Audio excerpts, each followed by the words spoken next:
Hello, everyone, and welcome to CineQuest video. Today, we're going to be talking about the new Osgood Perkins horror film, The Monkey. Oh, fuck.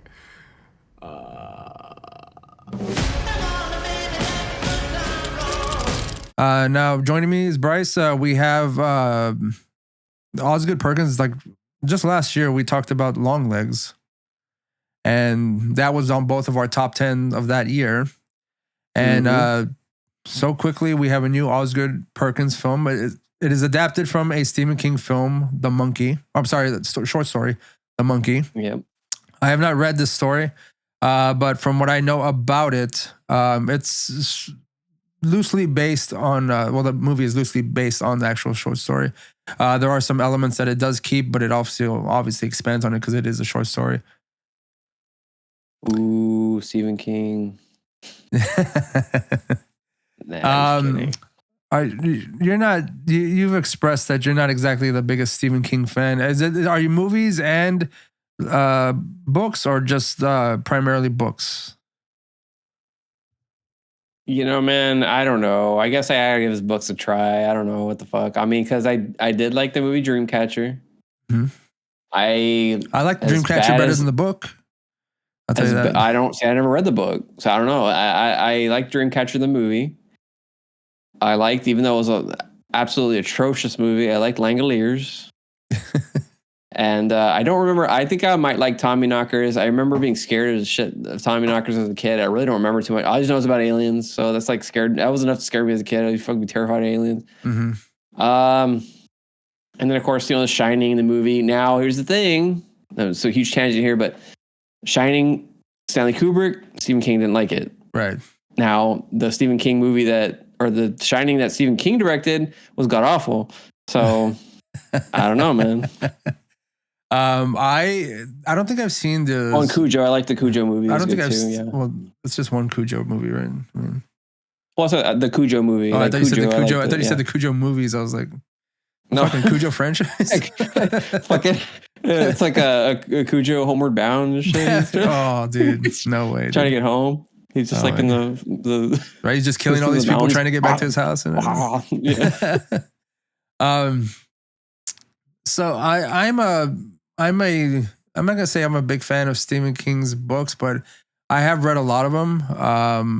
I do admit that a lot of them have a lot of fluff in them, which is one reason why I didn't finish Dreamcatcher. I stopped midway because I was frustrated with his veering off to describe like one thing that was like multiple pages. I was like, I can't do it anymore. Like out of frustration, I just like chucked the book. I was like, I can't do this anymore.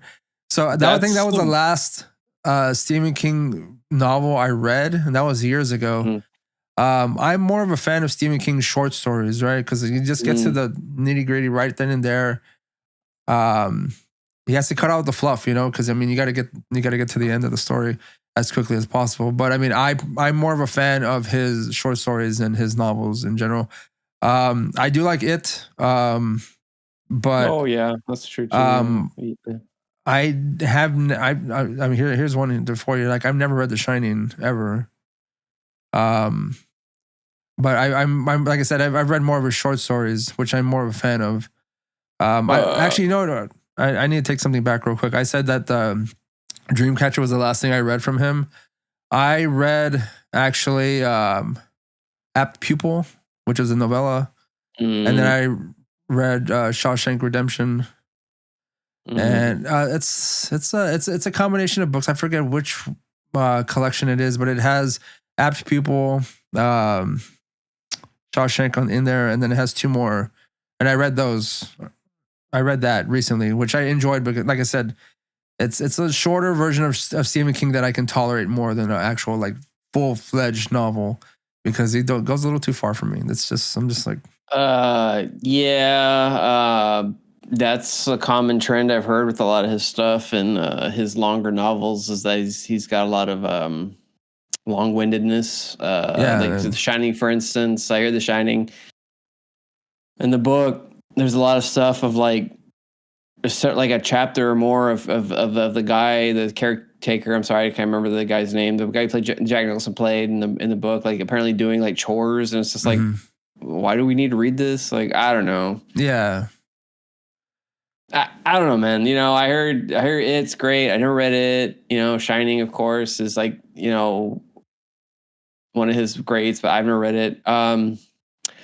You know what? Night Flyer. I did see Night Flyer. I like the movie Night Flyer. It was pretty good. And there was some other one too that they made in the 90s that was like his short films, and I can't remember for the life of me what it was called, but I do remember liking some of those. But yeah, man, I don't know. I just something about his, like, maybe I get into short stories. You know what? Because you said he always told me his short stories were good, and so maybe I ought to give those another.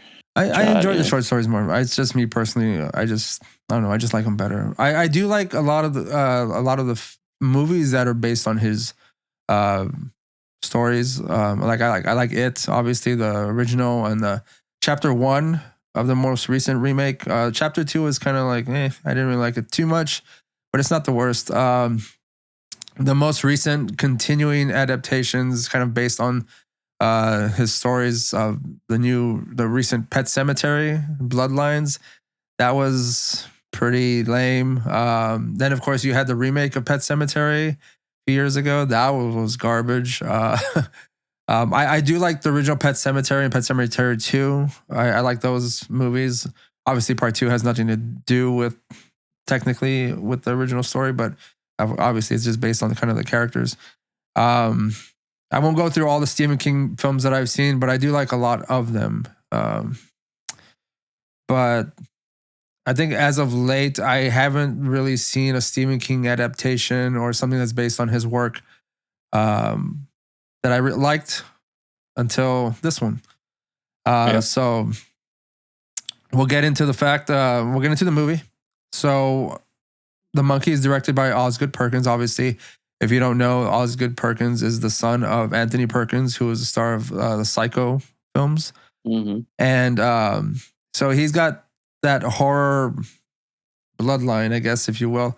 But he's not the kind of director that I'd say like delves into like easy things to make. So I mean, a lot of his movies are slow burns. I mean, you introduced me to The Black Coat's Daughter, which is the first film I believe I recognized that was an Osgood Perkins film.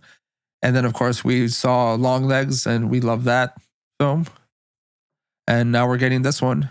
Bryce, what'd you think? Your initial thoughts of the Monkey? I know we were both excited to watch this one for sure. Yeah.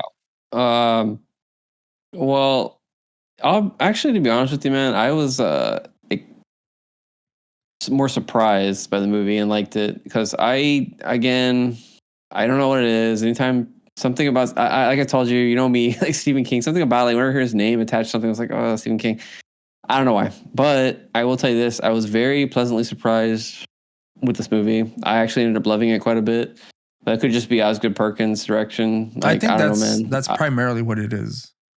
I believe this was done before under the title Monkey Shine, right? Was Monkey Shine the? You see, I thought so too, but I went and double checked it because Monkey Shines was directed by Tobe Hooper, and the screenplay was done by Tobe Hooper.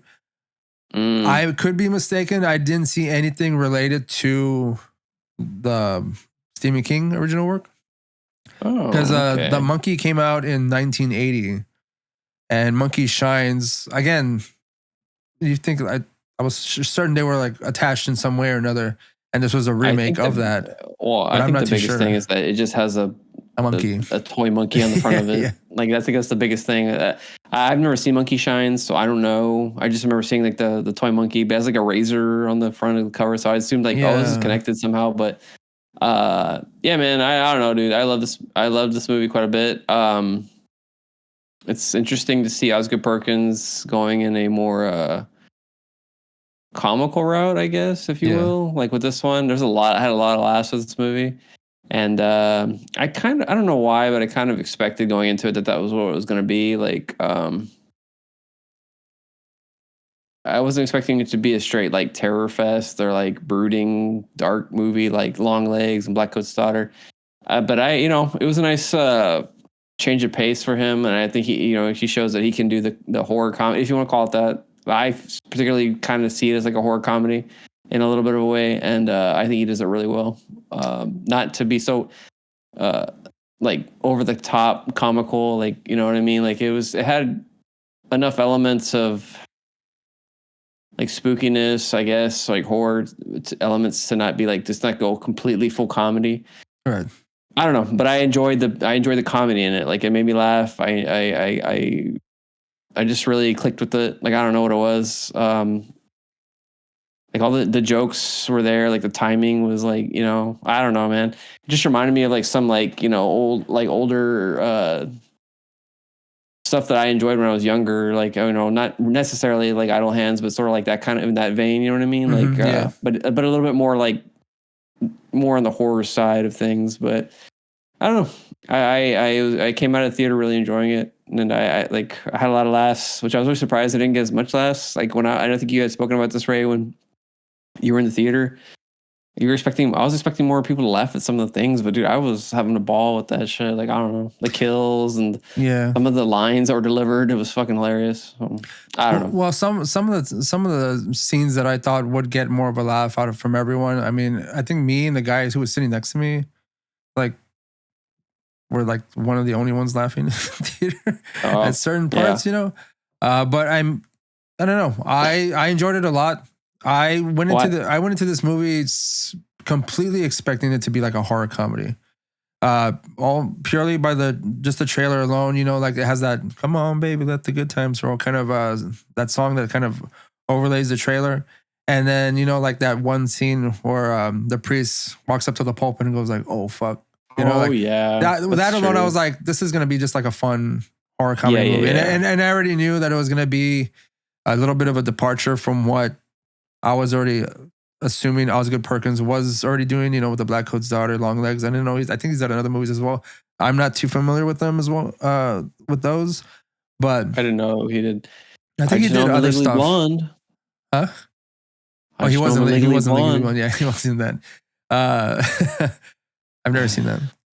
But well, I have, and he does a great job.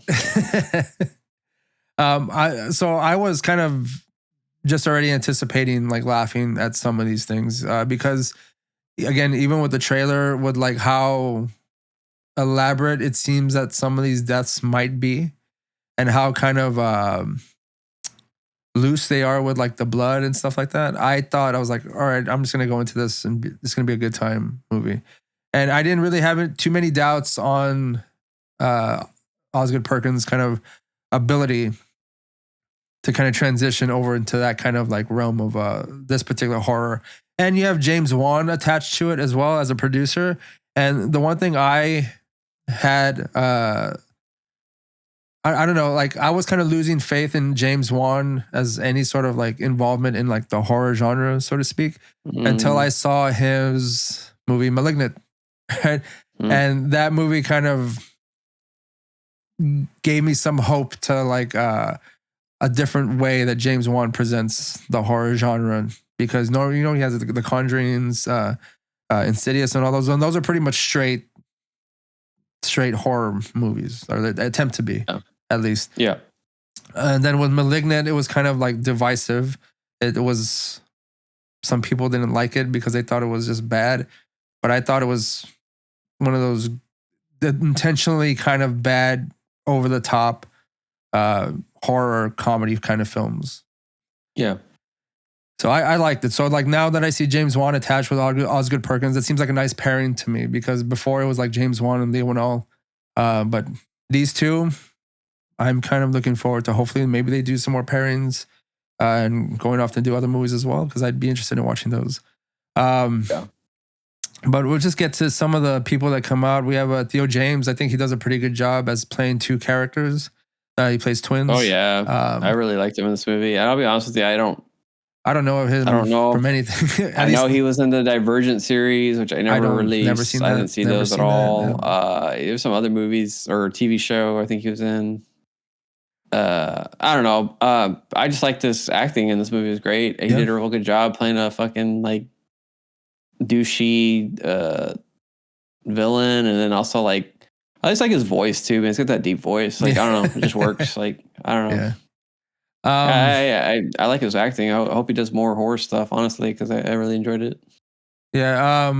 Also the mom that comes out in this movie, I really enjoyed her character. Oh And yeah, again, I think from the trailer, I wasn't as sure like who this person was because it's had like a weird sinister type of look to hers, but it's because they were at a funeral in the trailer, and I yeah, didn't know that until we got to the movie. And the way she like is explaining death and like its inevitable end for everybody to her two twin sons, I thought that was a highlight of the movie for me because like she just like straight faced it the whole time, mm-hmm. and then is like, hey, you want to go get ice cream? Like Yeah. just think about it at all. Yeah. And the whole dancing after the funeral thing, I thought that was kind of, I kind of enjoyed that as well. Mm-hmm. Um, what else? There's some cameos in here that I Yeah. wasn't expecting. We had Elijah Wood came out. I was kind of hoping Yeah. he'd come out a little bit more. I was hoping so as well, man. I know Elijah Wood is a big fan of the horror genre. I mean, he had that podcast for a bit. And then, of course, he's been in like other various horror films. Gonna be I in the was new Toxic Avenger. remake. Yeah. I can't wait to That's see gonna be that as well. I crazy. hope he's in it a lot more, than he was in this Yeah. film. But yeah, I was kind of hoping for more Elijah Wood in this one because I felt like that could have been played more of a part in the story in some way or another. But I mean, it was very brief. It was very brief, and of course, he's some weird guru type of dude, and Yeah. just kind of scummy in a way. It seems kind of scummy. Mm-hmm. Adam Scott comes out in this as well in the very beginning, and I thought that was interesting to see him kind of just show up in this. I don't think I've seen Adam Scott in a horror film before. But you know who I'm talking about, right? There's the The name dad. sounds familiar. The man. dad. The guy Oh that's their dad. Yeah, that guy. That's yeah. Adam Scott. Yeah. Yeah. Um, The Smirnoff guy. is he a Smirnoff guy? I don't know. I think it's Smirnoff. He does. Yeah, he was doing the Smirnoff vodka commercials for a while. Oh, I don't remember that at all. I think it was Smirnoff. I don't know. Honestly, man, don't quote me. I know it was a vodka commercial. I knew he was doing that for a while. It was just funny. Like that was his thing. Yeah, Eugene Levy's daughter came out. She was Osgood Perkins' wife. Oh, okay. She's the one that gets Yeah. that really shit end to her, and Yeah, she was in. I don't know her too much from. I know she was in Schitt's Creek. I don't know her from too much else. I just know she's Eugene Levy's daughter. But you have to assume or at least know that this is not much of a spoiler, but like most people die in this movie. Now I can't say like who for sure or what, like because it's not exact because you're not everyone, not technically everyone dies, but most people you see on screen end up dead, and they usually end up dead in some kind of like weird, hilarious way. And obviously it's because of the monkey, Mhm. the monkey itself I think is a nice prop for this film. I love the way it's shot, like in that dark, like that with the black behind it, and they get those close-ups and they get those corners of the eyes, and you see like it gives it like a real sinister type of feel whenever you see like the monkey's like the drumstick spins in its hand, and it's about to do its little thing. But I don't know. It seems like that could have been just like a promo shot, but they have it in the movie of them like actually like just the way they get the close-ups of the monkey and stuff like that. I just enjoyed the way they shot the monkey itself. That gives it more of a personality and like more of a sinister vibe and stuff like that. Yeah, I think the best shot with the monkey though is like I like when he's looking at the window and you can just see the eyes a little bit. Yeah. And then it like appears behind him. I don't know. That was kind of cool. I really like that. Yeah, that monkey prop's pretty sweet. I actually wouldn't mind having one of those. I almost bought the popcorn tin. What? They had one at Cinemark. Yeah. Oh, I saw it at AMC. That's why. Is it like? Did it look like the monkey? Well, no, it just had like the picture of the monkey, but it's like actual tin. And it says the monkey on it, but it has the monkey picture on it, but like it's just like a actual popcorn tin.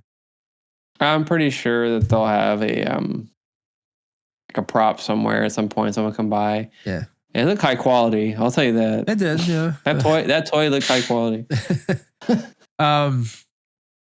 The kills are pretty fun in this movie. from the start to the end. Yep. Um, I don't want to get like too much of me, but a lot of it is revealed in the trailer, and they're a little Yeah. bit, they're really over the top. It's lots of gore, which I enjoy, so that is a plus for me.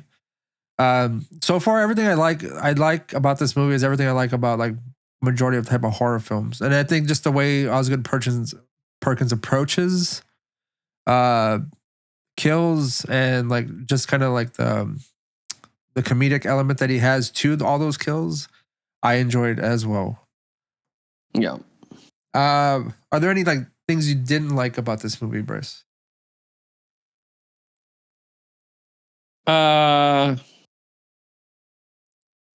Honestly, no. I really enjoyed it quite a bit. I mean, no movie's perfect. I just can't really think of any flaws that I was like, in the theater being like, oh, I can't believe they, or like, oh, it sucked, or I don't know, man. Honestly, like, I can't really think of any flaws personally that anything I didn't like about it.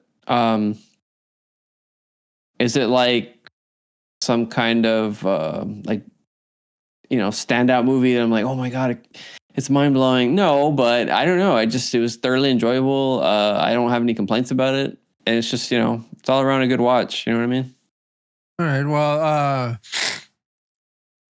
I will say that for me, I think the only thing I had a nitpickiness with was the story, and it was, I think, as the story itself, like leading all the way up to the end, was good for me. I was into it. I just think the ending itself left a little bit to be desired for me personally.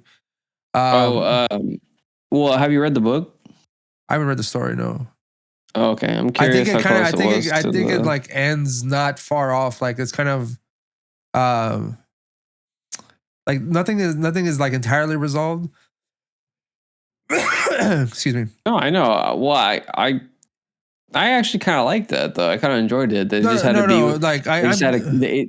I'm totally Oh, fine with it not being resolved. I think it's just the story for the characters themselves. I just felt like I wanted more from for an ending for them. That's just me personally. As far as like the surroundings and everything going on, I thought that was fun. I like that part of the story, the movie ending. But I also didn't mind the fact that we don't necessarily get a explanation for the monkey and its powers and where they come from or its origins. Like you don't need to know that. I'm fine with it just being a thing, and it happens and it kind of brings bad luck Well, to those can around I? them. May I? Yes, continue. My interpretation of it, because if you now, I don't know. I haven't seen a couple. You mentioned that he had a couple other movies. I haven't seen them. The only ones I know of is Black Coat's Daughter, uh, Longlegs, Monkey. He has a new one coming out called Keeper. Uh-huh. Now I don't know what Keeper is going to be about. Well, it's interesting though. But Osgood Perkins seems to have a, oh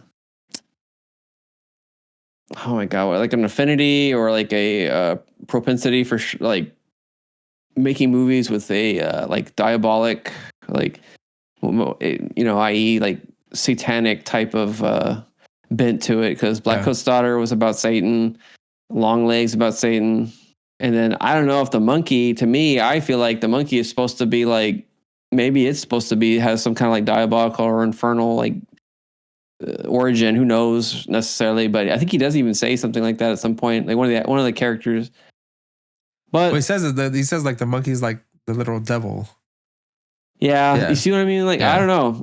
I like that. Osgood Perkins has like this thread of like Satanism or like Satan or something, or like infernal like nature in his movies, which I find interesting. And I don't know exactly why that is, but another thing too is with the monkey, the movie. Again, I haven't read the book, so I don't know. I know it's not an original idea of his per se, but I think it's a perfect metaphor for generational trauma. Okay. The father, or the guy who grows up, he has a kid. He doesn't want his son to experience the same shit he did, so he stays away from him. And I don't know if you know the story about Osgood Perkins, but Anthony Perkins had a lot of issues, and I don't know if that affected his Osgood in any way. But to me, it's like it's a little bit of a comparison, like in his life, maybe perhaps. So I don't know. Again, I've never read the story, so I don't know how closely that relates to the movie. But I found it interesting watching it. I was like, oh man, this is like a whole generational trauma thing that they're trying to like relate to the audience, and I found that interesting. So I don't know. I don't even know what the fuck we're talking about with the where we got off on this, but I was just talking about you like the ending, you like the I story. I said like the ending itself. The ending of the story, yes. I just felt that I didn't think it was a bad ending. I just thought I just wanted more from the ending. Kind of like origin. I just wanted more from it. That's all. Yeah, yeah. But I don't think it was a bad ending to the movie. I know like sometimes the endings like they seem to be a little bit somewhat ambiguous in a sense because again there's no resolution necessarily. We just we accept the fact that this is happening with the monkey, and there's a lot of stuff going on around, and we're just like, okay, well, now we're just gonna deal with it, and then the movie ends, and that's again, I'm totally cool with that. I just wanted more for the character itself, the characters, not necessarily the overall ending of the story, but just resolute for them specifically. Even though kind of there was for the main character, I guess. I don't know, but I don't know. I'm this is a movie like I really do want to rewatch.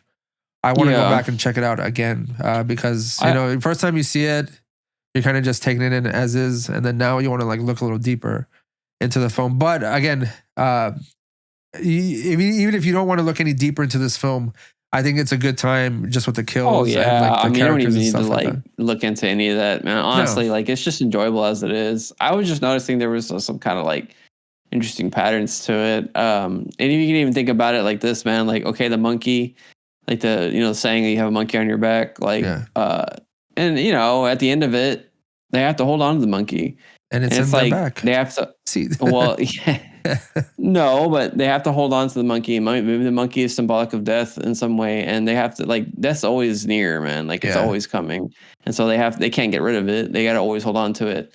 There's the acceptance of it.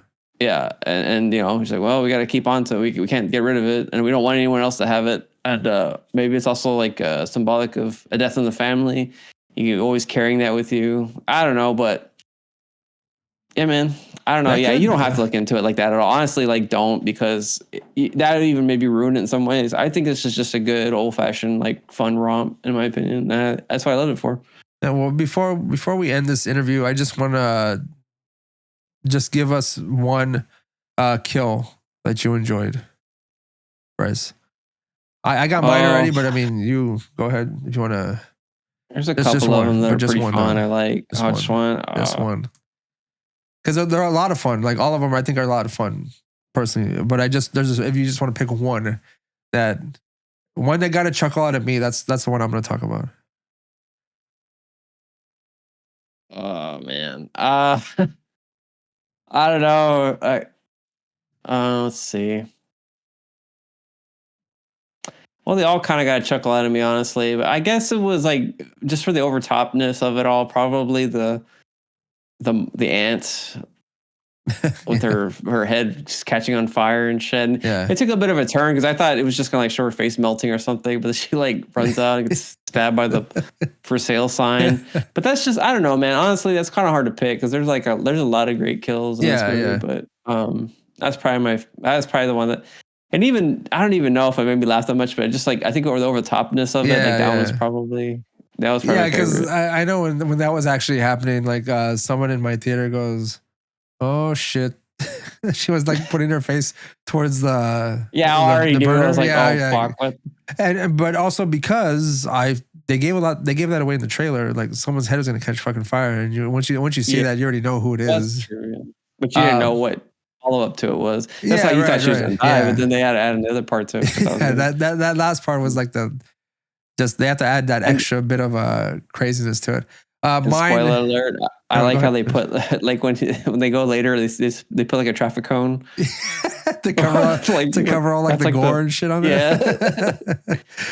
Yeah. Mine was the uncle, and not necessarily that. You see anything?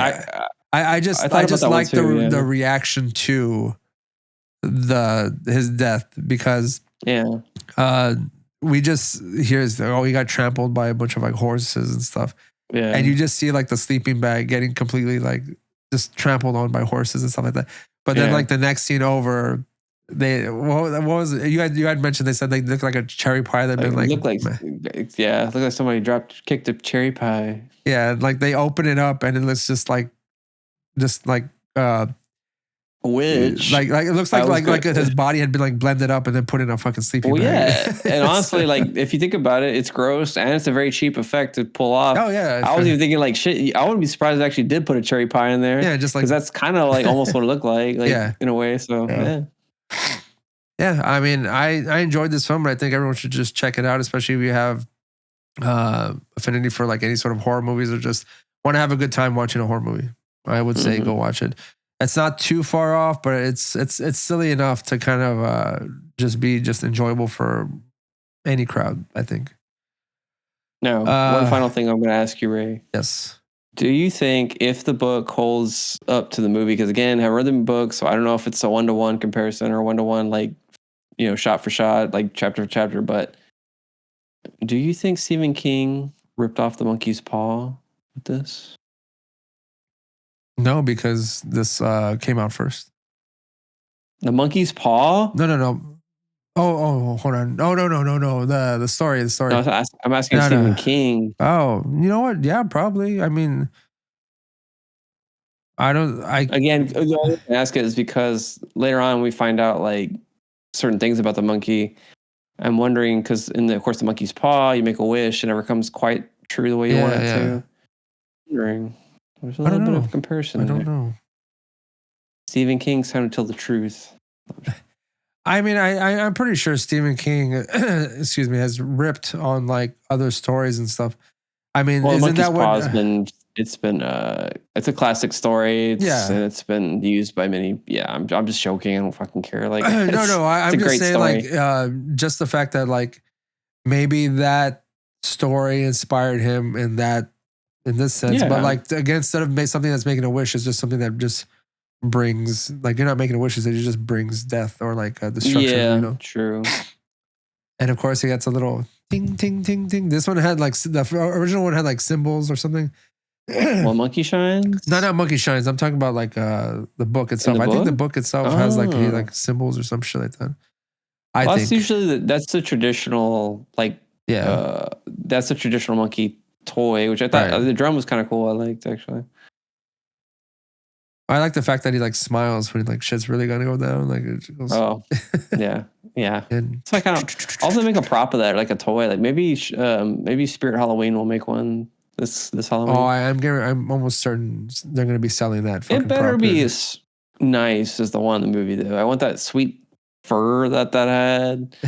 And I want it like it looked like nice like stitched leather on the mouth, and like I want. Can we get that quality of monkey? At Spirit. Maybe. I don't know. Well, you're gonna have to pay for it. Don't expect it to be cheap. Oh yeah. Yeah, definitely check out this movie. Can't wait for the next Osgood. Monkey around. Don't. Definitely waiting for the next Osgood Perkins film. Yeah. Keeper. Don't know what the hell it's about. I only saw.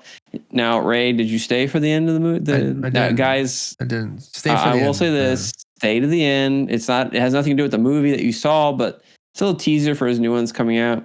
I have no idea what the hell it's about. It's like, it's very limited in whatever it's like supposed to be about. But it looks creepy.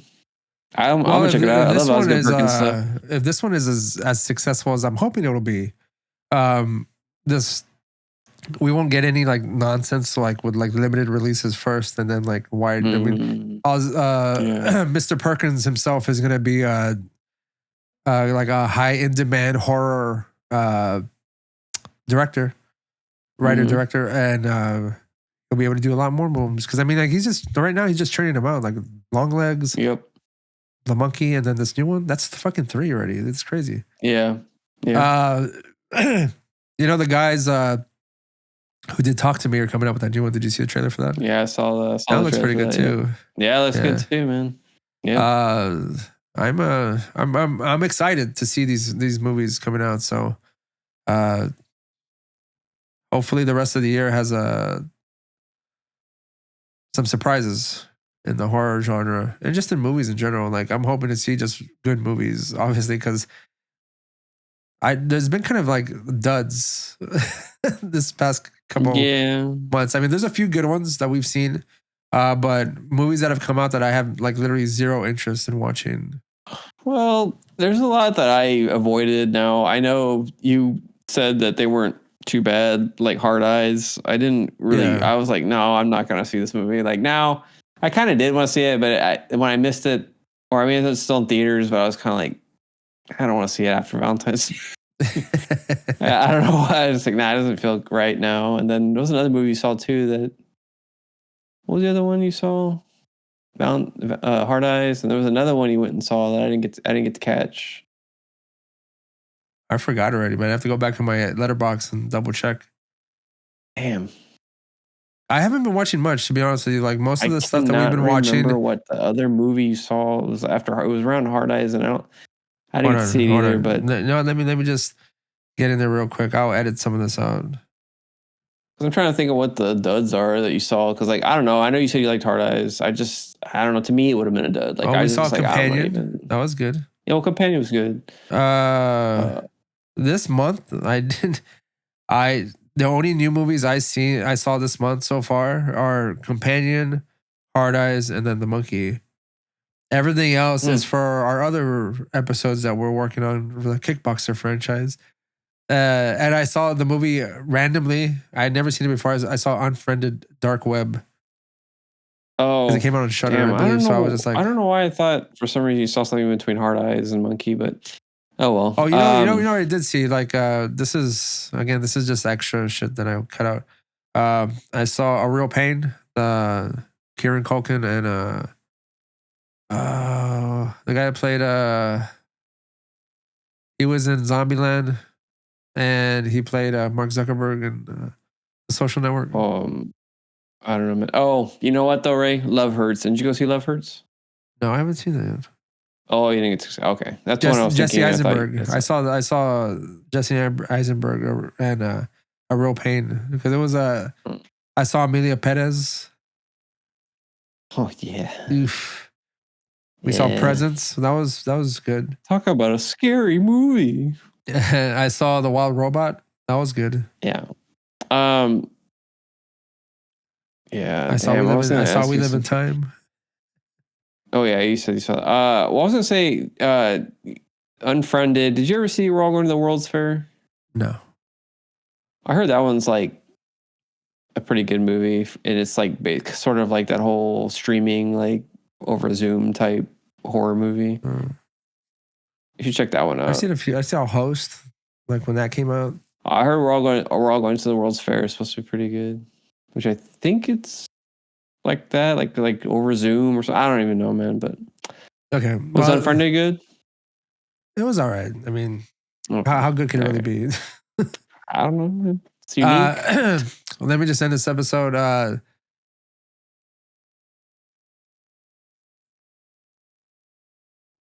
went blank.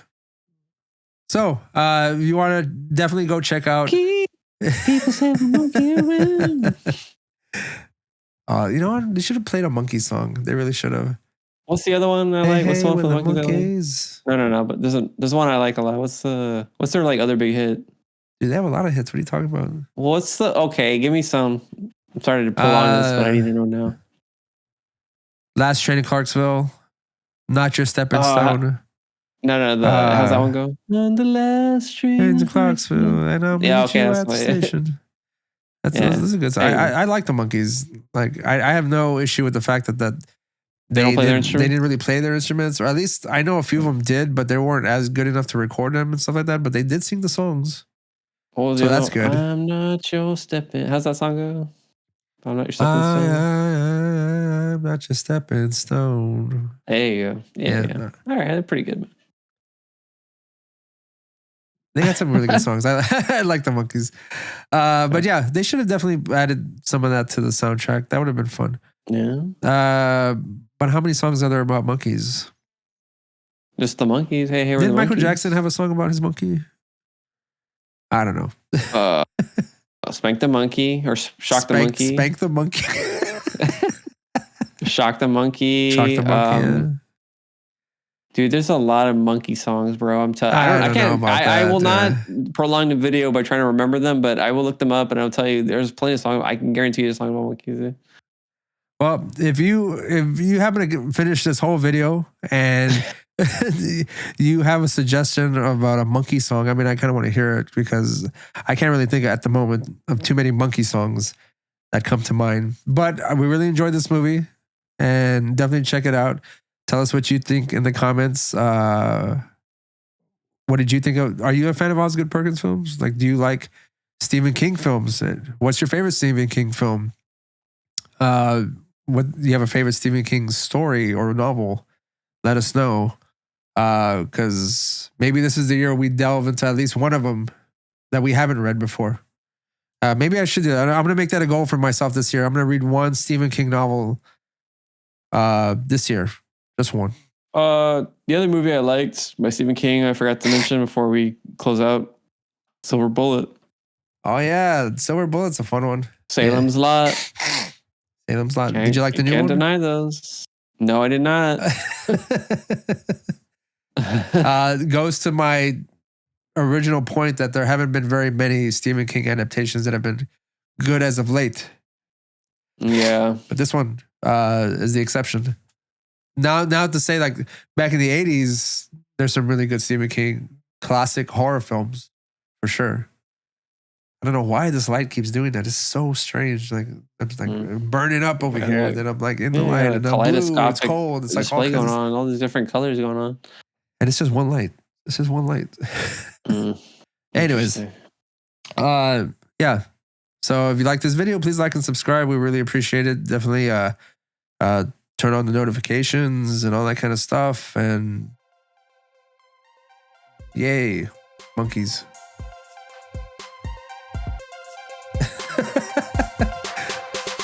See you next time.